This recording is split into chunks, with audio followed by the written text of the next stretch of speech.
quando é que a gente começa a pensar em olhar para essa parte de hormônios? Eu não estou falando em reposição ainda, mas assim, em que momento da vida eu já deveria começar a fazer exames, por exemplo, para olhar para isso? Isso é muito relativo, né? Porque, convenhamos, quando a gente falava em até reposição, você pensava o quê? Idoso, 65 mais, né? A gente não tinha, não pensava em reposição, por exemplo, um homem de 30 anos. Não é normal fazer reposição no homem de 30 anos. Mas com o passar das gerações, a gente está percebendo que a testosterona está cada vez menor e está evoluindo. Não é um normal, não é um menor, estou normal. É um menor com sintomatologias. Então, a gente tem que avaliar cada paciente individualmente, ver a sua clínica e, a partir dessa clínica, ir excluindo outros diagnósticos, né? Por exemplo, depressão maior, mulheres com fibromialgia, entre várias outras coisas, a gente conseguir excluir e definir que isso é hormonal, aí independe da idade. Hoje eu tenho pacientes, por exemplo, policiais, jovens, 40 anos, que chegam a testosterona de 80. Sim, é o Por causa do estresse. estresse. E aí, como que eu vou definir uma idade? Não posso fazer nada, daqui 10 anos, se você voltar, a gente vai fazer uma... Todo Não, estourado, daí a gente não vai. tem como, né? Então, Isso aumenta a chance, inclusive, de problema prostático, infarto, ó.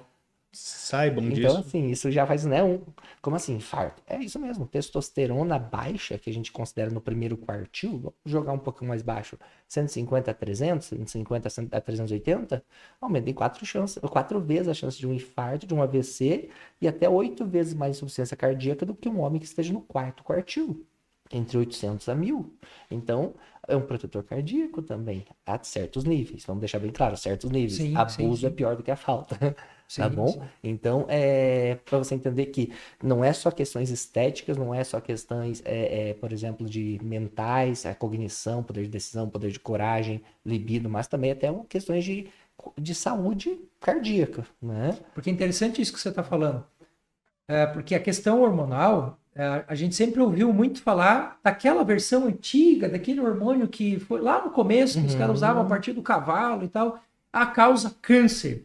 E agora você vem aqui me falar que a testosterona é um índice importante, inclusive a modulação da testosterona, para evitar o câncer de próstata. Olha que interessante. Hoje a gente tem alguns tipos de câncer de próstata que durante que o homem, até com testosterona mais altas, às vezes até fazendo uma reposição, se tornam menos agressivos, né? Então a gente vê que é um paradoxo, né? Peraí, mas se testosterona causa câncer de próstata, como que testosterona mais alta pode ser protetora? É porque testosterona não causa câncer de próstata. Senão cada menino de 18, 20 anos que está no auge das suas puberdades estaria em risco. Não é. Porque quando a gente chega nos seus 60, 65, nós estamos no hipogonadismo já. Já está a nossa menor produção da vida. Então, não faz sentido, né? Mesma coisa os femininos, né? Exatamente. Meu Deus, se estradiol causa câncer de mama, coitado das meninas que começam a tomar anticoncepcional com seus 15, 16 anos, né? Sim. Que começa até a alteração do tamanho do seio, formar quadril, que eu falo que é a marca da criança para menina, né? Da criança para mulher, que muitas meninas têm a sua primeira menarca ali com seus 12, 13 anos, já colocam alguns tipos de estrogênio sintético e já começam a formar aquele seio mais avantajado, já forma o quadril de mulher sendo uma criança. Por quê? Por causa do pico de estrogênio, mesmo sendo sintético. Então, tudo isso daí... A gente tem que pensar muito na hora. Sabe que essa semana eu estava lendo um livro chamado História da Medicina. Cara, um calhamaço desse tamanho assim. Eu pesquiso muito Hipócrates, eu gosto do método hipocrático. E eu cheguei numa parte lá do livro que ele estava explicando que me chamou muita atenção, porque eu trabalho com a parte de tricologia, me interessa muito essa parte. E aí estava mostrando que Hipócrates era careca, sabia disso, não? Sim, sim. Ele era careca. Então, a coroazinha que sobrou, o pessoal chama inclusive de coroa de Hipócrates, né? E ele foi o primeiro cara, por conta do que aconteceu com ele, a registrar as fases. Desde quando ele começou a perceber que estava perdendo cabelo até ele estar calvo, totalmente calvo. E ele foi o primeiro cara que fez uma ligação que ninguém nunca tinha feito antes. Que os eunucos, os caras que cuidavam das mulheres lá, dos sultões, esse cara não perdiam cabelo. Porque, claro, os caras iam lá e tesouravam o cara e tiravam. Só que uma das anotações de Hipócrates foi, né? Os eunucos não perdem cabelos. Porém, a expectativa de vida deles é menor. E assim, não é menor comparada com a sociedade, porque se ele for considerar com a sociedade naquele momento, os caras que tinham mais dinheiro comiam melhor, faziam, né, a atividade física e tudo mais, ele falou, não, comparado aos demais escravos, que tem uma vida muito parecida, inclusive o eunuco tem uma vida um pouco melhor, porque ele recebe um tratamento diferente, porque ele cuida da esposa do cara lá, né? Mas a expectativa de vida deles é menor. Aí, o apontamento do cara que está escrevendo o livro. Somente em 1986 é que eles foram ligar a ideia da testosterona com a longevidade pro ano. Como pode, né? Como pode testosterona? Mas testosterona não fazia mal e não causava câncer porque é hormônio, poxa. E aí a gente entra naquilo que a gente estava conversando também, né? Se a testosterona alta causa câncer e os jovens têm menos câncer que os idosos, como que né? No momento que cai, aumenta o câncer. É o que surgiu, é o pensamento que levou o Dr. Abraham Morgenthau a começar a pesquisa e entender isso. E muitas vezes a gente vê nessa linha até do Ítalo Rachid, né? Que muitas vezes a gente está colocando o fármaco com efeito hormonal e o hormônio no mesmo tacho. Mas um não tem nada a ver com o outro. Nada a ver o outro. Né? E quem está lá do outro lado da câmera vai se confundir no momento em que você falar, não, a gente vai fazer uma terapia de reposição hormonal com esse bioidêntico aqui e tal. Doutor, você vai me dar um hormônio? Não.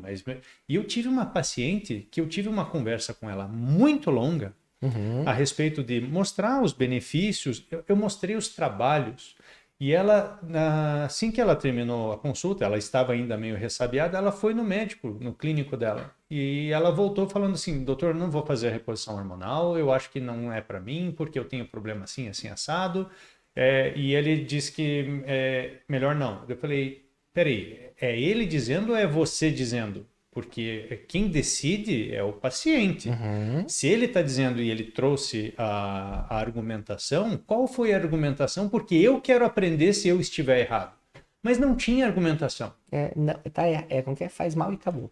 Faz mal e acabou. Por quê? Porque é assim que é. É a história do peixe. Corta a cabeça e o rabo e põe passar. Por quê? É interessante porque sintoniza com o que ela já achava. Por quê? Porque criou-se o pré-conceito de que faz mal. Agora, imagine o seguinte, se eu chego para você e falo assim, olha, o seu osso do seu braço é osso, ele é fraco, ele é quebrável, a gente tem que trocar por platina. Sabe esse teu dedo aí? Ele pode quebrar. Vamos trocar por platina? Vamos trocar tudo. Por quê? Porque faz mal. Você vai andar com osso, imagine se você quebra isso aí. E é mais ou menos isso que eu vejo acontecer com colesterol. Falar mal de uma substância que tem dentro da pessoa, algo que é terrível para ele. Tinha outras coisas, agora não me vem à cabeça. Mas imagine se eu doentificar essa normalidade, o próprio hormônio. Né? Imagine, não, você tem um hormônio chamado estradiol dentro de você, a gente tem que inibir ele. Por quê? Porque senão você engravida. Eu trabalhei um tempo treinando a galera que vende seguros. E uma das estratégias para você conseguir vender um bom seguro de vida é você matar o cara. Né? Então, você cria uma estratégia de fala em que você vai induzindo a pessoa até o momento em que você mata ele, para daí o seguro fazer sentido. Né? Claro que eu estou aqui tratando a coisa de uma forma muito simplória, porque o seguro, ele...